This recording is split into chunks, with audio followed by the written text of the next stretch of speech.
on how to build an effective PvP healer. Okay, so I've been playing PvP as a support only for well over a year, and with all of that battle experience that I've collected, I eventually figured out a formula or an equation, a recipe, whatever you want to call it, on what an effective build should look like on a PvP healer. Now, this formula always has the survivability and capability to live through the fight and keep your allies alive as long as you play smart or at least consciously competent. Now, I'm going to go over how I build around CP Imperial City and no CP BGs with some added detail along the way. Timestamps will be in the description below. Okay, here's a setup I run when I'm in the sewers or districts. I run one monster set shoulder piece with the healing done on it, one heavy armor set, one light armor set, and the Ring of the Wild Hunt. The monster set shoulder piece should always have the 4% healing done on it. I picked this because PvP already has reduced healing due to the Battle Spirit passive, so you want to give yourself as much of a boost as possible so you can counter that healing debuff. You can get the 4% healing done from either of the following sets: Earthgore, Symphony of Blades, Troll King, and Sentinel. I always run the monster set pieces in medium armor so that we can take advantage of the medium armor bonus that gives us the block cost reduction. Could I run 129 spell damage instead of 4% healing done? I could, but even though my spell damage is higher, my healing tooltips are going to be a little bit lower. The heavy armor set is ran on your body, so you want to have a helmet, chest, gloves, belt, legs, and boots. We run heavy armor on the body because that will provide us with our survivability in a variety of forms, whether it be through more resistances, health, or actual flat damage mitigation. The light armor set is ran on your weapons and jewelry as well as the belt on your body. The light armor set will usually have stats that will help with our magicka sustain, whether it be recoveries or max magicka. Can we ever double up and run 2 true heavy armor sets or 2 true light armor sets? There are exceptions to the rule, like Eternal Vigor or Buffer of the Swift, but usually with 2 heavy armor sets you will lack in sustain, and with 2 light armor sets you'll simply be too squishy.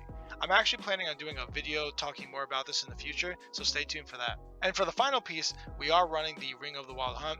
When you're down in the sewers and PvP in general, speed is king. It's extremely useful when you are running away from a Zerg or trying to catch a Zergling.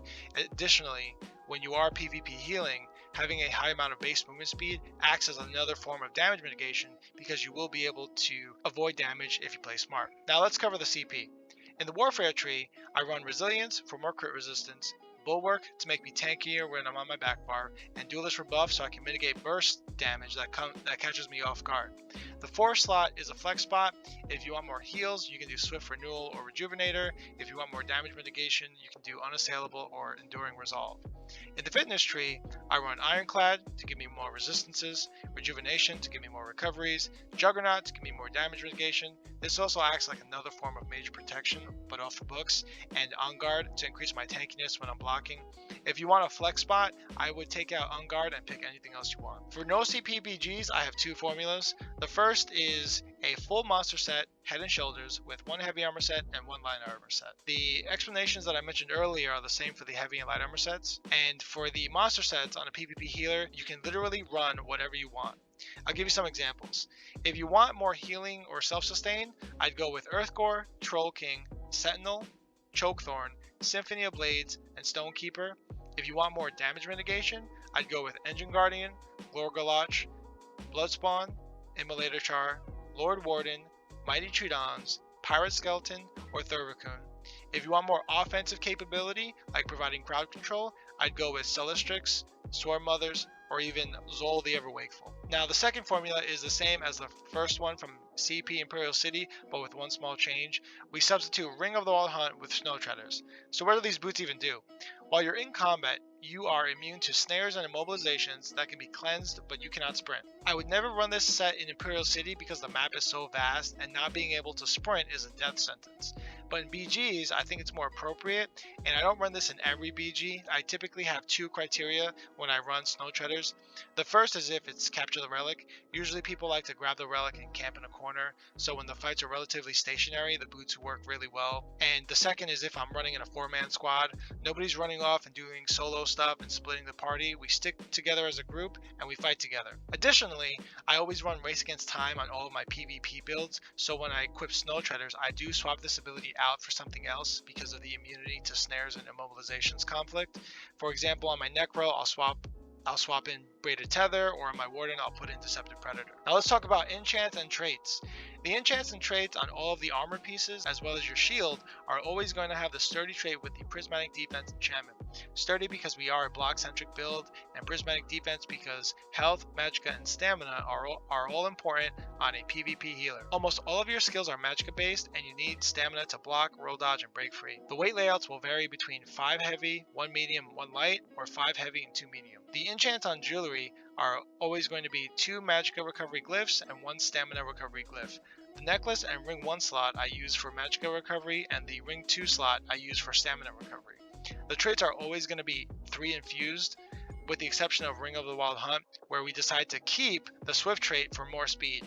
The infused stamina recovery ring and the Ring of the Wild Hunt share that ring 2 slot. The Resto Staff is always powered with a weapon damage enchant. Both of these will help boost our healing in PvP. The one-handed weapon can be a sword, axe, mace, or dagger. Personal preference, since the weapon type does not have any bonuses when it's paired with the shield. The trait is always defending to help give us more resistances when we are on the back bar. The enchant can be anything you like. I go with Absorb Stamina because whenever I do an attack on my sword and board bar, I always am doing a heavy attack because I need stamina, so I want to get as much of a return as possible when it connects. The food is always Bewitched Sugar Skulls because of the max stats. The health recovery is just a bonus. If you don't have access to Sugar Skulls, you can substitute with the Crown Fortifying Meal or Long Thin Pasty with melon sauce. The Mundstone is always going to be the ritual, so we can get more of that sweet healing done, which will help boost our healing in PvP. Alright, so that was a lot of information. What about the stats? What do they even look like? Well, when we're fully buffed up, you should aim for the following.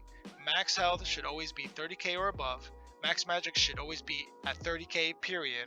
Max stamina should be 20k, no less than 18k, and anything over 20k is a bonus. Health recovery does not matter because we are a healer. Magic recovery between 1500 to 2000. Stamina recovery between 800 and 1000. Resistances typically will vary between 26k to 33k when on your sword and board. Depending on what heavy armor you decide to pick will determine where on that resistance spectrum you will be. Healing. It's pretty much consistent across the board, and I'll explain why. Let's take a Bright Necro healer for example. The boosts to healing come from the following. 9% from the Resto Staff, 8% from Curative Curse, 4% from the monster set, 2% from the CP tree, 8% from the Ritual Mundstone, and 16% from Major Mending when you heavy attack on your Resto Staff. This is a great healing foundation, and it's achievable on any of the sets you pair together because all of these bonuses don't come from any of the armor sets. Depending on which light armor set you pick will only determine how much more healing you'll get when you factor in things like more max magicka, more spell damage, or even more healing done like wearing the Healer's Habit set. And additionally, choosing to play as an Argonian will also add 6% more healing done because of their racial passive. Okay, now with all that set up out the way, what gears can we run? Well, lucky for you, this formula you can run any gear sets you want, literally. I'll give you some examples of some combos I like to run. Ebon, Transmutation, Eternal Vigor, Buffer of the Swift, Shock Exoskeleton, Daedric Trickery, Steadfast Hero, Curse Eater, Shock Exoskeleton, Lamia Song, Daedric Trickery, Lamia Song, Beckoning Armor, Hades, Vampire Cloak, Eternal Vigor, and again, these are just some examples. Alright, and I think that's pretty much everything. I hope everybody learned something, and if anyone wants to build a PvP healer, please pass this video on to them. And yeah, I'll catch you guys on the next one. See ya.